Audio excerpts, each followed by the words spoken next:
संत समागम हरि कथा तुलसी दुर्लभ दोय दारा अरु सुत लक्ष्मी पापी के भी होय। श्री जसनाथ जी धाम लीलसर के प्रांगण में मैं हूँ।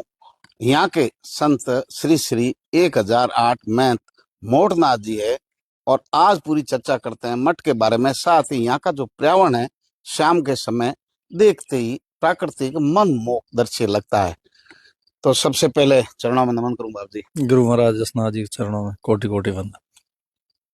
जसनाथ जी की शिक्षाओं के साथ पर्यावरण का पूरा ध्यान रख रहे हैं आप। जसनाथ जी महाराज की शिक्षाओं का महत्वपूर्ण काम ही पर्यावरण पे ही उन्होंने मुख्य ध्यान दिया था। उस समय भी उन्होंने पर्यावरण यानी उन्होंने कहा पेड़ पौधों का ख्याल रखना, नशे पत्तों से दूर रहना चाहिए। जसनाथ जी महाराज ने इंसान के विशेष जीवन कैसे होता है, मतलब गृहस्थी जिंदगी में जी के आप भला कैसे हो सकता है, उनके बारे में उन्होंने 36 नियम जो बताए हैं वो आम पब्लिक के हित में भी बताए हैं। और इसमें पेड़ पौधों के लिए भी जसनाथ जी महाराज ने बहुत, और हमारे जो पूजा स्थल होते हैं उसका एक नाम धाम के साथ में बाड़ी कहा जाता है। और बाड़ी लील से बाड़ी, हाँ, मौखिक में पुराने लोग बाड़ी के नाम से पुकारते हैं। तो बाड़ी का शब्द ही अपने आप में पौधे, हाँ, अपने आप में पौधे लगाना यही होता है। और जसनाथ जी महाराज का उपदेश ही ये है कि पेड़ पौधों की और जीवों की दया करो, सबसे बड़ी बात यह है। सरकारें फेल है जसनाथ जी संप्रदाय के सामने, नशा मुक्ति और पर्यावरण सुधार के सामने। तो हाँ, नशा हमारे जसनाथी जो है उसमें सबसे बहुत बड़ा विरोध किया वो नशे का किया है। और एक स्वच्छता यानी घर में सफाई, जसनाथ जी का पहला नियम है जो कोई जात हो जसनातीन उत्तम करनी हालो आसी, यानी पहले स्नान करना है, आपको सफाई रखना है। जिसमें देवताओं का वासा उस जगह होता है जिस जगह सफाई होगी, और सफाई नहीं होगी तो उस जगह देवताओं का वासा या भगवान का कभी निवास नहीं हो सकता। जसनाथ जी महाराज ने हमेशा इसी बात का जोर दिया। जो आज सरकारें सफाई अभियान चल रही है, 500 साल पहले जम्भे जी और जसनाथ जी ने ये बता दिया। हाँ, ये बताया कि भाई सफाई सबसे जरूरी है और पेड़ पौधे नहीं होंगे तो हमारा जीवन संभव नहीं है।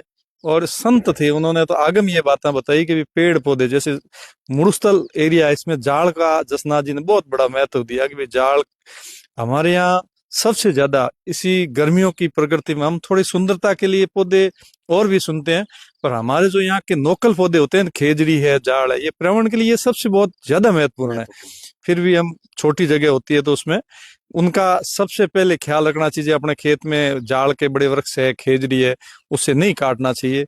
और पर्यावरण जो संतुलन रखने के लिए वहाँ के जो क्षेत्रीय पौधे होते हैं वो सबसे बड़े जिम्मेवार होते हैं, जिसको कहते हैं इकोसिस्टम। हाँ, परिस्थिति, कुदरत। हाँ, पर जहाँ कुदरत से जो पौधे लगते हैं। इसी साल गर्मी का टाइम था, हमने एक बॉम्बे के इंजीनियर है उससे पूरा पहले स्टडी करवाया कि भाई कौन सा पौधा हमारे यहाँ लग सकता है। तो उन्होंने ये बताया कि भाई ये गर्मी में भी सूट होते हैं, सर्दियों में भी होते हैं।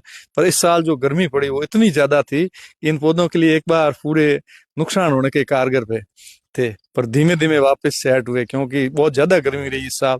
4 साल से ही हमने पौधे लगाए हैं, पर इसी साल का सबसे ज्यादा गर्मी के कारण सबसे ज्यादा पौधों को नुकसान पहुंचा। पर जो हमारी खेजड़ी है, जाड़ है, यहाँ के रुईडो है, इस पौधों के लिए गर्मी सर्दी कितनी होगी तो अब ये सूट करेगा। जो पर्यावरण का मतलब सारे तरह के जो कुदरत के पौधे हैं भगवान सबको बनाया है। शिकारी बनाए हैं भगवान ने, शेर को भी बनाया है, इनको भी साथ में बनाया, ये परमात्मा की देन है। तो संतुलन करने की जिम्मेवारी परमात्मा खुद की है। और मैं कहता हूँ मतलब जीवों पे अपना धर्म है। ये देखो, हम किसी को दोष देते हैं, जैसे कोई शिकारी है, हमारे यहाँ कबूतर बहुत रहते हैं, कई बार हम परेशान रहते हैं, वो हड़वा आ जाता है, तो पर विचार करते हैं वो कुदरत का नियम है, भगवान ने उसे इसी तरह बनाया। पर हमारा फर्ज है इन जीवों पर दया करें और इनकी रक्षा करें, ये हमारा फर्ज है। पौधों के लिए तो बड़ी तकलीफ उठाई है, ये इनको रखना बड़ा मुश्किल है, लेकिन जीवों के लिए भी अभी एरंड सरकार हाँ, उसमें भी हमारी जिम्मेवारियां बनती है कि भाई हम जीवों के प्रति, जैसे हमारे यहाँ हिरणों का जो शिकार हुआ, जैसी करनी वैसी भरनी, आपने परसों देखा भी था। और जो लोग जीवों की हत्या करते हैं, तो भगवान के घर तो देर है पर अंधेर नहीं है। जीवों का ख्याल रखना भी हमारा कर्तव्य है। और जो लोग होते हैं, हमने भगवान ने बनाया है कि भाई हमें अन्न खाना चाहिए, हमें जीवों की हत्या करके मांस खाना, मदिरा पीना, ये हमारे लिए नहीं है। भगवान ने उन जीवों के लिए बनाया जो हाथ से नहीं खाते हैं, सीधे मुख से खाते हैं, नहीं, उनके लिए है। बाकी सबके लिए नहीं है। जम्मा लगता है, जागरण लगती है जहाँ जसनाथ जी महाराज की, वहां तो आप कोई नशा ही नहीं करने देते, दूर हाँ, दूर वह तक। हमारे जागरण होता है जिस घर में, उस घर में पूर्णतः बंद होता है कि भाई आप यहाँ नशा नहीं करेंगे। कोई बूढ़े होते हैं कि वो पुरानी फैशन है, तो उसमें भी अभी धीमे धीमे पूरी तरह रोक लगाते हैं कि जिस घर में जम्मा होगा जसनाथ जी महाराज का, उस घर में नशीले पदार्थ का सेवन नहीं करें। लोग मानते हैं। हाँ, लोग जरूर मानते हैं। हम उनको धर्म के साथ में जोड़ते हैं, कहते हैं भाई आप आगे वाला खर्चा कर रहा है, आपको अच्छा भोजन कराएगा, सेवा करेगा, पर जो नशे की चीजें साथ में काम लेगा तो इनको जागरण का फल नहीं मिलेगा। और इसलिए लोग उससे नाराज भी नहीं होते हैं और मानते भी हैं। और मेरा लोगों से यही संदेश है कि नशे से दूर रहें, अपने उनके साथ में अच्छे संस्कार और लोगों से अच्छा प्रेम रखें, यही मेरा कहना है। आपके मिश्री और दूध का सेवन करते हैं आपके साधु संत है आप जैसे, या आपके जो सिद्ध है अग्नि नृत्य करने वाले? हाँ, हाँ, वो दूध जरूर यूज करते हैं, पर मान चलो नशे की चीज कोई यूज नहीं करते हैं। मिश्री और दूध, हाँ, मिश्री मतलब और ये दूध। एक संदेश है कि दूध पियो, हाँ, दूध लेकिन पियो, नशे से दूर नशे से दूर रहो। और नशे से दूर रहना ही हमारे गृहस्थी जीवन का सबसे अच्छा फायदा है। और जो लोग नशा छुड़ाते हैं उनको मैं कहता हूँ बहुत अच्छी बात है और अच्छी शिक्षा है। रहो। एक हेरथ अंगेश अग्नि नृत्य जो विश्व प्रसिद्ध है, ये ऐसा कोई नहीं कर सकता। कैसे आपके सिद्ध ऐसे धधकते अंगारों पर ये नृत्य एक कर रहे हैं? आस्था का विषय है। कहते हैं नहीं, कोई भी युग चला जाए फिर भी कोई संतों के वचन है वो अटल है, वो आज भी चलते हैं। रुस्तम जी महाराज वे जसनाथ जी महाराज की तीसरी पीढ़ी के एक संत, जिन्होंने दिल्ली बादशाह औरंगजेब को चमत्कार दिया। और उस समय वो छोटे थे और बादशाह औरंगजेब ने एक बहुत बड़ा कुंड खुदवाया और जिसमें लकड़ी जलाई और बहुत बड़े अंगारे किए। तो उस समय जसनाथ जी रुस्तम जी थोड़े छोटे बच्चे थे, उन्होंने अंदर भय पैदा हुआ। तो जसनाथ जी महाराज अग्नि में साक्षात प्रकट हुए और उस समय रुस्तम जी को वचन दिया, तू क्या आने वाली पीढ़ी भी मेरे नियमों का 36 नियमों का पालन करेंगे और मल्हार राग के साथ में अग्नि में प्रवेश करेंगे तो अग्नि ठंडी हो जाएगी। तो जसनाथ जी महाराज का दिया हुआ वचन चल रहा है, न तो इसमें मंत्र है न तंत्र है। हमारा फर्ज है जसनाथ जी के 36 नियमों का हम पालन करें और उस पालन की कृपा से ये अग्नि एकदम ठंडी होती है। ये गुरु महाराज की कृपा है, विशेष व्यक्ति का किसी का कोई योगदान नहीं है। योगदान है तो गुरुदेव जसनाथ जी महाराज का है। ये एक बड़ी चीज, राग मल्हार का उल्लेख किया, ये राग मल्हार में आप गाते हैं? हाँ, हम जसनाथ जी जब महाराज चौथा की? शब्द गाते हैं तो उसमें शब्द गायन में कोई भी शब्द यानी चरणों का किसी का भी वर्णन कर सकते हैं, पर राग मल्हार का होना अनिवार्य है। और हमारे जसनाती संप्रदाय में रागों का बहुत बड़ा महत्व है। हमारी रागों के बारे में कम लोगों को पता होता है और हमारे शब्दों के बारे में भी बहुत कम पता चलता है। पर जो लोग जानते हैं, हम एक रात में जितने शब्द गाते हैं कभी एक राग का दूसरी बार शब्द का प्रयोग नहीं करते हैं। और हमारा नियम है कि जैसे शॉर्ट को किस समय करना चाहिए, मल्हार को किस समय करना चाहिए, वो समय किस संजान समय कौन सा होगा ऐसे? हाँ, संजान कीजिए सोरठी, दो फार्न कीजिए मल्हार, क्यों बिछड़िया मेड़ा नहीं, क्यों उठे बैराग। इतना बड़ा प्रभाव रहता है रागों का। तो जसनाथ जी महाराज ने रुस्तम जी को कहा कि मल्हार राग के गाना है आपको और भगवान पे विश्वास करना है और 36 नियमों का पालन करना है। उन्हीं का वचन आज तक चल रहा है और वो गुरु महाराज की कृपा है। और हकीकत में कई बार ऐसे होते हैं बड़े प्रोग्राम, तो बड़े बड़े मीठे लग जाते हैं, बहुत ज्यादा लकड़ियां जलाई जाती है। अगले वाला यूं सोचता है यार बहुत ज्यादा है, आदमी नजदीक नहीं जा सकता उसे सही करने के लिए। पर जिस समय गुरु महाराज की कृपा होती है तो एकदम वो पानी की तरह हो जाता है। हम लोग देखते हैं कई बार आयोजन में भी, तेजा दर्शन में भी, तो वो धंधकते अगारे हैं, उनके पास नहीं जा पा रहे हैं।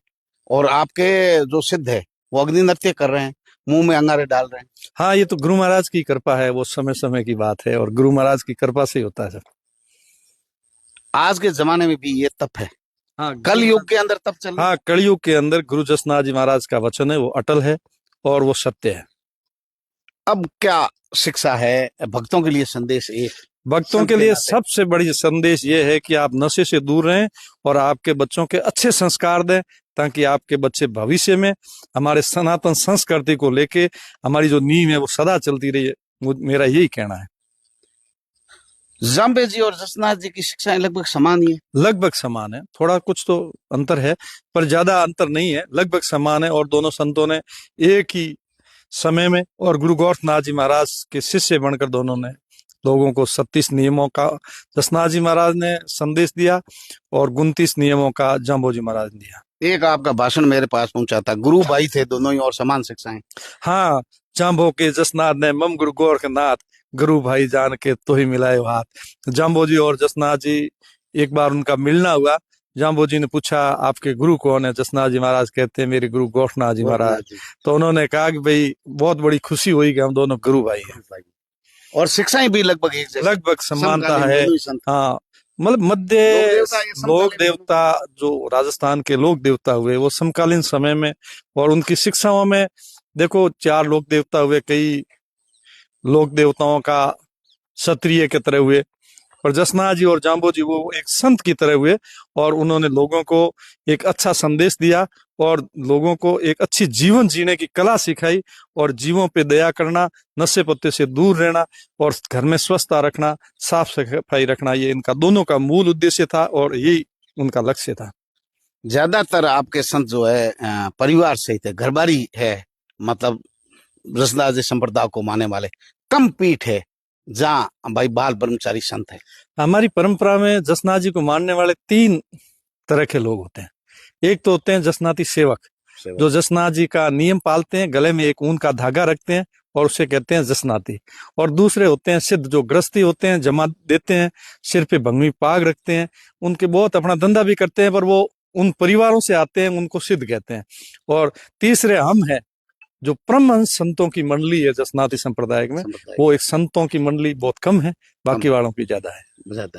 घरबारी ज्यादा है। हाँ, गृहस्थी बहुत ज्यादा है। सिद्धों में 10,000 के तकरीबन लोग होंगे आज के जमाने में, पर संत तो शायद बिरले 20-30 भी होंगे पूरे जसनाती संप्रदाय में। लेकिन संतों का कहते हैं परमार्थ के कारण शरीर हाँ, संत तरवर सरवर संत जन सोते धारी दे, परमार्थ के कारण चारों धारी दे। सरवर है, संत है, तरवर है, ये तो परमार्थी होते हैं और इनका जनहित का काम ही होता है, परमार्थ के लिए ही तो इनका जीवन होता है। संत समागम हरि कथा तुलसी दुर्लभ दोय, दारा अरु सुत लक्ष्मी पापी के भी होय। ये संतों ने बहुत पहले कहा। केवल संतों के दर्शन बहुत मुश्किल है, बाकी परिवार सबके होते हैं। धन माया पापी के भी हो सकती है। मोरदास जी का आशीर्वाद सब पर बना रहे, जसनाथ जी की शिक्षाएं आगे फैले। यही एक सच्चे सेवक है जो समाज के अंदर नशे के विरुद्ध जो है जागृति पैदा करते हैं, साथ ही धार्मिक संस्कृति को, सनातन संस्कृति को आगे बढ़ाने के साथ पर्यावरण और प्राणी मात्र की सेवा करते हैं। लीलसर धाम के शाम की संध्या की आग बगैर तस्वीरें देखें, बहुत ही मनमोहक दृश्य हैं। बाप जी का आशीर्वाद बना रहे। देखते रहिए तेजल मीडिया। नमस्कार।